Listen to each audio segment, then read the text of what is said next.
Ada temen gue yang pernah bilang, salah satu hal yang bikin senang buat naik gunung tuh ketika lo balik dari gunung, lo pasti punya cerita baru, minimal satu cerita baru.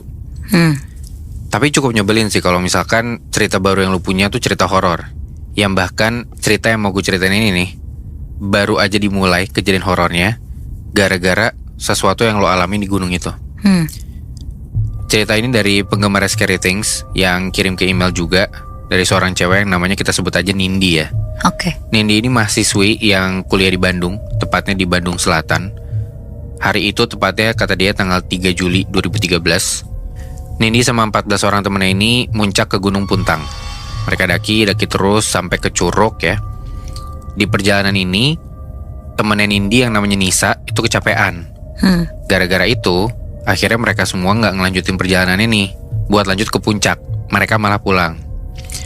Nah, di perjalanan pulang ini, pas sudah sore, mereka masih turun nih di daerah sekitar situ, daerah Gunung Puntang itu. Dan mereka ini katanya rada-rada kesasar. Nah, Nindi ini bilang, entah apa yang kejadian sama dia, pas hari udah mulai gelap, dia tuh tiba-tiba pingsan dan gak sadarin diri. Yang dirasain sama Nindi pas itu adalah dia tuh mimpi ngelihat di sekeliling dia ada kastil yang megah banget, sama ada kolam yang airnya jernih. Kayak dia pergi entah kemana gitu. Selang beberapa lama, Nindi ini sadar dan dia kebangun setelah kakak seniornya itu nampar dia buat bangun gitu. Nah, dari situlah si Nindi ini sadar kalau dia tuh pingsan. Sesampainya Nindi di kosan, perutnya dia tuh rasanya sakit, mual, kayak pengen muntah. Dia pikir mungkin dia masuk angin nih. Tapi setelah kejadian dia pingsan itu, Nindi tuh ngerasa dia sendiri jadi sering murung, sering sedih, dan sering banget halusinasi, Moy. Di kosannya dia yang dia tinggalin sendiri ini, karena beberapa kejadian dia alamin, dia jadi ngerasa gak betah gitu di dalam kosannya. Dan karena lumayan jauh juga dari kampus, akhirnya Nindi ini mutusin buat pindah kosan. Oke. Ini udah di bulan Desember. Jadi setelah kejadian di Gunung Puntang itu, yang mana kejadiannya di bulan Juli sampai Desember, ya Nindi ngerasain tuh hal-hal yang bikin dia gak enak banget ngerasa buat tinggal di kosannya dia. Pindahlah nih Nindi ke kosan dia yang baru. Suasananya lumayan nyaman karena dia bilang banyak teman-teman dia tuh ngekos di sana juga.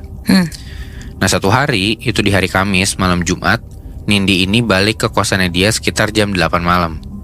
Dia ditemenin sama 2 orang temannya di kosan itu. Si Nindi ini malam itu tiba-tiba kerasukan, Moy. Dia ngejerit, nendang-nendang sekitar dia, bahkan dia juga ngelokain dirinya sendiri. Dan gara-gara kerasukan itu, semalaman teman-teman Nindi ini nggak tidur buat ngejagain Nindi. Nah, nggak lama setelah malam itu, ada kejadian di belakang kosan Nindi, itu ada jenazah anak yang baru dikubur karena kecelakaan motor. Oke. Nah, gara-gara kejadian ini nih, di kubur anak kecil ini, setiap malam Nindi itu nyium bau melati. Dan cuma Nindi doang yang nyium. Akhirnya Nindi pindah kosan lagi nih. Itu udah kosan ketiga selama dia kuliah nih berarti kan. Dia parnoan banget sih ya. Parnoan banget. Tapi karena juga ya dia ngerasain hal itu sendiri, Muy. Di saat orang-orang lain tuh gak ngerasain. Nah, di dalam satu rumah ini nih, di kosan yang dia ketiga, itu ada 3 kamar. Dan di setiap kamar itu diisi sama 2 orang. Sedangkan Nindi cuman sendiri di kamarnya. Nah, kamar Nindi ini deket banget sama dapur dibanding kamar-kamar yang lain. Oke. Dan di kosan Nindi yang baru ini, Nindi bilang setiap dia tidur, dia tuh selalu mimpi buruk, Moy. Dia lihat di jendela kamar yang kacanya nembus ke dapur, itu selalu ada bayangan yang ngelihat ke arah dia. Oke. Nah, gara-gara risih, dia tutuplah jendela itu pakai kertas bungkus kado. Dan di kosan dia ini ada 2 kamar mandi yang posisinya sebelahan. Satu kamar mandi nggak pernah dipakai. Teman-teman di kosan itu tuh nggak mau pakai kamar mandinya karena kotor. Tapi entah kenapa Nindi tuh pengen banget bersihin kamar mandinya. Jadi setiap dia mandi di kamar mandi yang nggak pernah dipakai itu, sekalian dia selalu bersihin. Dia pikir kosannya jadi lebih nyaman dan ngakutin tadinya. Tapi ternyata enggak, Moy. Setelah sebulan dia tinggal di kosan itu, Nindi kesurupan lagi. Teman kosannya Nindi bilang, pas itu Nindi tuh nyinden, matanya melotot, bahkan dia selalu pengen lari ke arah kamar mandi. Oke. Dan itu gak cuma sekali. Nindi sering banget kerasukan.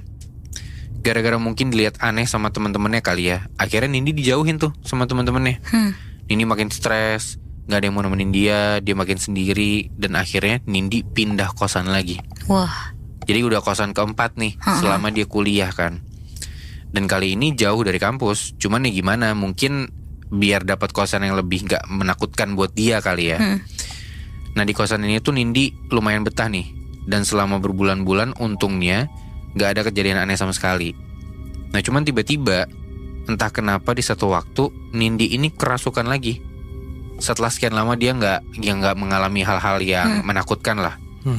Nah di sini tuh posisinya Nindi tuh udah punya pacar. Pacarnya akhirnya nganterin Nindi lah buat diruqyah. Karena si pacar ini ngerasa ini kayaknya bukan masalah kosannya nih. Udah pindah berkali-kali, diceritain juga kan, udah berkali-kali pindah kosan. Ya dia masih juga ngalamin hal-hal kayak gini. Masih sering dirasukin gitu.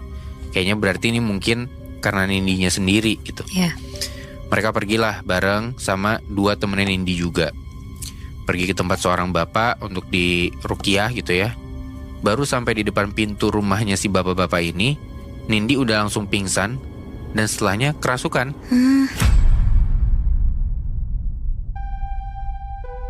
Udah tuh dia kerasukan, teriak-teriak segala macam, dan setelah udah ditenangin, Nindi dikasih tahu lah.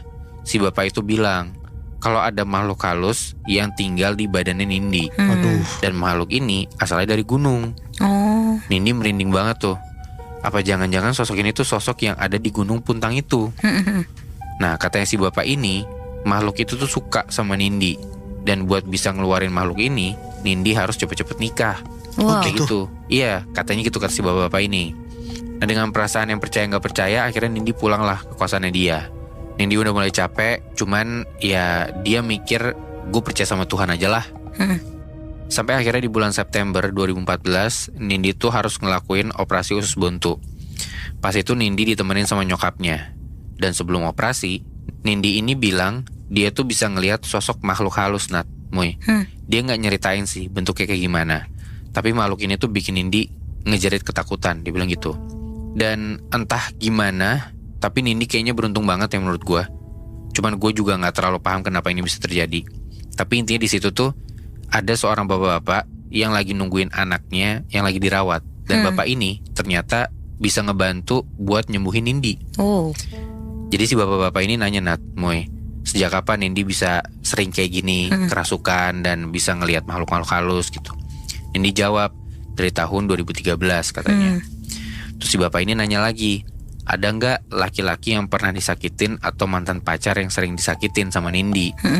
Nindi bilang nggak ada, karena dari dulu kalau dia pacaran pun selalu dia yang diputusin duluan. Terus bapak ini nanya lagi, ada nggak benda yang masih dipakai dari mantan pacar? Kata Nindi, nggak ada. Terus si bapaknya ngeliat di tangannya Nindi, dia ngeliat Nindi tuh pakai cincin di jari manisnya dia. Terus si bapaknya nanya, ini dari si AA-nya, sambil ngeliat ke pacarnya Nindi. Pacarnya bilang bukan. Nah di situ Nindi tuh baru ingat, cincin yang dia pakai itu adalah cincin yang dia temuin di Gunung Puntang sebelum dia ngedaki. Nah dia nggak tahu itu cincinnya siapa, dia bilang gitu. Nindi juga ingat sebenarnya cincin itu tuh malah pernah dia buang pas dia pindah ke kosan dia yang ketiga. Tapi nggak tahu kenapa dia juga lupa dia masih punya dan pakai cincin itu. Nah akhirnya operasi untungnya berjalan dengan lancar. Dan setelah itu Nindi sempat KKN untuk kegiatan kuliahnya dia. Dan kebetulan KKN-nya itu di daerah Gunung Puntang. Nah Nindi dan teman-temannya tuh ngedaki lagi. Dan dia bawa cincinnya terus dilepasin ke sungai. Berharap dia gak diganggu dan gak ngalamin lagi yang namanya kesurupan. Nah akhirnya tahun 2016 Nindi nikah. Dan setelahnya untungnya gak pernah lagi tuh dia ngerasain kerasukan. Jadi berarti emang kalau misalnya ada barang-barang aneh yang kita gak tahu asal dari mana dan punya siapa, ya emang better jangan diambil aja. Apalagi di gunung anjir. Sepakat. Gue juga agak-agak bingung sih kenapa Nindi baru ngeh gitu ya. Hal ini kejadian karena kemungkinan besar gara-gara cincin itu. Maksud gue, ya emang bukan punya lu, kenapa lu ambil? Apa mungkin dia juga kayak kesirep gitu kali ya pas mau ngambil cincinnya? Oh maksudnya secara gak sadar dia ngambil gitu. Kayak bagus gue ambil, gue pakai deh. Bisa jadi sih. Tapi kayak apa ya, maksudnya lu harusnya sadar bahwa yang bukan barang lu harusnya gak lu ambil. Apalagi di tempat yang orang-orang udah sering bilang kalau itu tempatnya keramat, yang mana itu gunung. Iya.